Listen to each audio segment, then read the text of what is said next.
जय श्री राम गुरुजी। जिस प्रकार पूरे देश में पूज्य संत तुलसीदास द्वारा लिखी चौपाई पर विवाद चल रहा है और गलत व्याख्या दी जा रही है और जिस प्रकार चौपाई के पन्ने फाड़कर जलाए जा रहे हैं, इसी के तहत आज हमारे साथ संत महंत संत श्री हरिराम दास महाराज जी हैं, प्राचीन हंसदास मठ मंदिर, और इन्हीं से हम जानेंगे कि इसकी सही व्याख्या इस चौपाई की क्या है।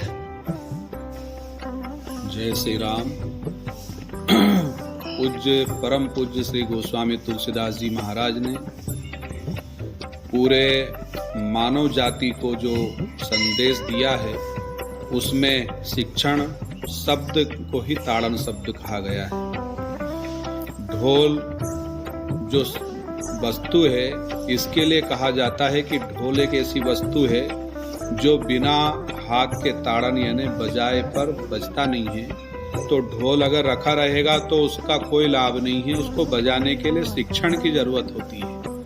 जैसे उसकी शिक्षा अगर ली जाए तो ढोल बहुत सुंदर ले ताल में बजता है, वैसे ही अगर गंवार कोई अनभिज्ञ व्यक्ति है, विवेकहीन व्यक्ति है, उसको अगर कोई ज्ञानी लोग मिल जाएं, उसको भी अच्छे विद्वान लोग मिल जाएं, संरक्षण उनका मिल जाए, तो वह अविवेकी व्यक्ति भी विवेकवान, विद्यावान और बुद्धिमान बन जाता है जी।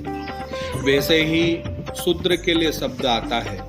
शूद्र शब्द जो है, शूद्र के लिए अनेक व्याख्याएं हमारे शास्त्रों में कही गई हैं। जैसे कि भगवान ने 4 वर्ण की उत्पत्ति की, तो 4 वर्ण में भगवान के चरणों से शूद्रों की उत्पत्ति हुई जी।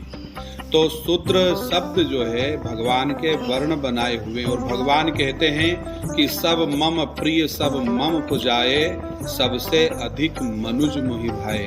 भगवान ये कहते हैं कि मेरे लिए मेरे बनाए हुए समस्त प्राणी जीव जंतु सब प्रिय हैं, परंतु मनुष्य मुझे सबसे अति प्रिय है। तो जो भगवान का बनाया हुआ है वो छोटा और निम्न, और ये कैसे हो सकता है?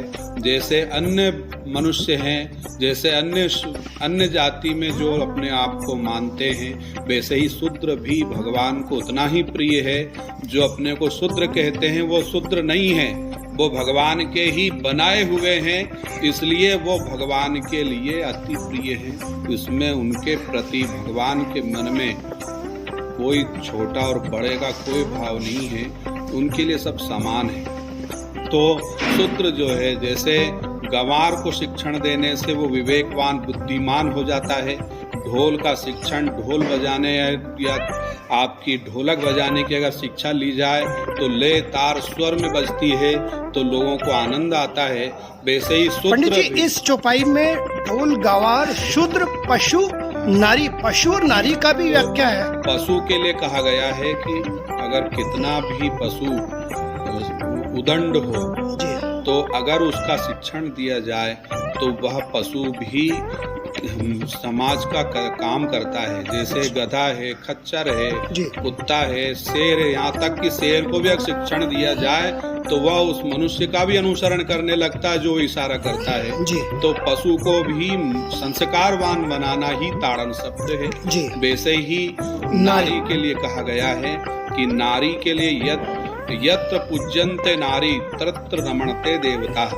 जहाँ नारी की पूजा होती है वहाँ समस्त देवता भ्रमण करते हैं। वैसे ही नारी को भी अगर जो अशिक्षित है, जो अविवेक है, जिसमें ज्ञान नहीं है, अगर उसको भी शिक्षण दिया जाए, उसका संरक्षण किया जाए तो वह नारी भी समाज का कल्याण करती है।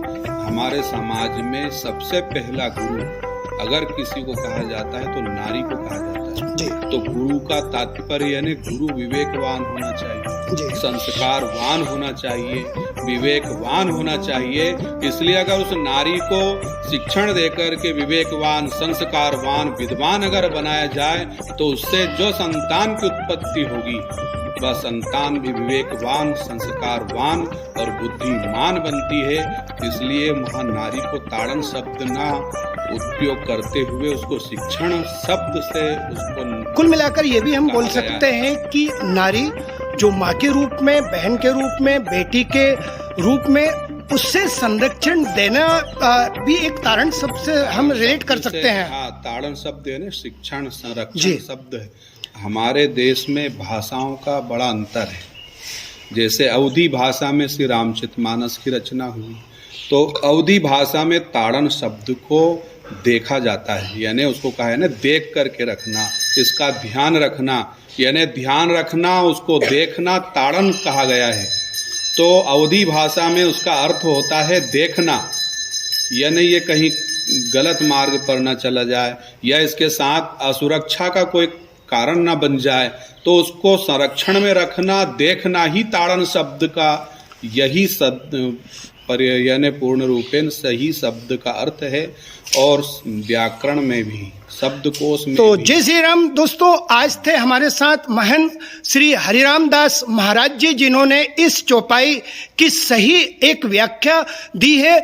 और राजनीति और वोट के कारण जिस प्रकार से गलत व्याख्या और जिस प्रकार से रामचरितमानस के पन्नों को जलाया गया है, उससे पूरे सनातन धर्म पर एक ठेस पहुंची है, जिससे साधु संत महंत महामंडलेश्वर सभी दुखी हैं और सभी अपनी अपनी व्याख्या, सही व्याख्या आज दे रहे हैं। मैं चाहूँगा कि सही व्याख्या इसकी करके इसका ज्ञान रूपी अमृत जो मिलता है उसे अपने जीवन में आत्मसात करें। जय श्री राम।